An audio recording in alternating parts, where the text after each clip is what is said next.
Maybe talk about, how important it is to have a tribally owned TV station and what kinds of young people you see coming through there and, how you hope to grow the next generation. Well, right now, at least for another few days, we have an intern with us today. He's been with us for a couple of weeks through the summer youth program that the tribe puts on. Over the years, we've had half a dozen high school students in here. And I really thought that 10 years in that we would have some Cheyenne and Arapaho students graduating from college with degrees in broadcast, mass communications, whatever. And that hasn't happened. And I suppose I could find that discouraging. I just feel like I haven't pushed it hard enough. I do preach the native TV gospel every place I go. And you know yourself that I preach it at Naja all the time. And, there are numbers out there that show that the percentage of Native people working in television is about half of 1%, less than 1%. Now, I'm not kidding myself that we'll ever get to 20 or 30, but Aaliyah, we should be able to get to 3 or 4 or 5%. And I'm not going to quit until we make that happen.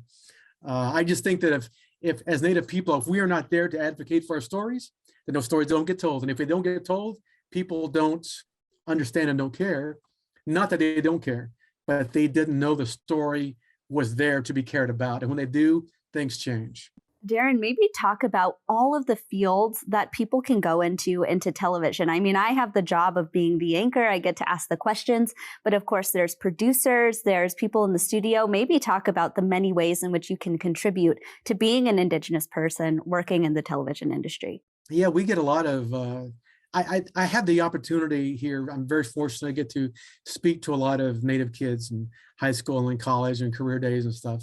And I don't think they all understand that. They understand there's an anchor, a reporter, and a camera person. But I'm like, no, there are audio people, there are engineers, there are salespeople. And if you ever watch the credits at the end of a film, there's lighting, there's electricians, there's makeup, there's music. And one of the other things that we run into is that people think that we make movies. Well, we don't. We do television. But I tell them, if you know how to shoot and light things properly and edit, those skills will translate to any hundreds and thousands of jobs. So the skill set is the same. Maybe the application is different. And, I find it exciting that things like Res Dogs the other show on Peacock, Rutherford Falls. Thank you, Rutherford Falls, and stuff like that is happening. So it is an exciting time for Native people. We're being represented in more and more ways, but there's still so much more work to be done.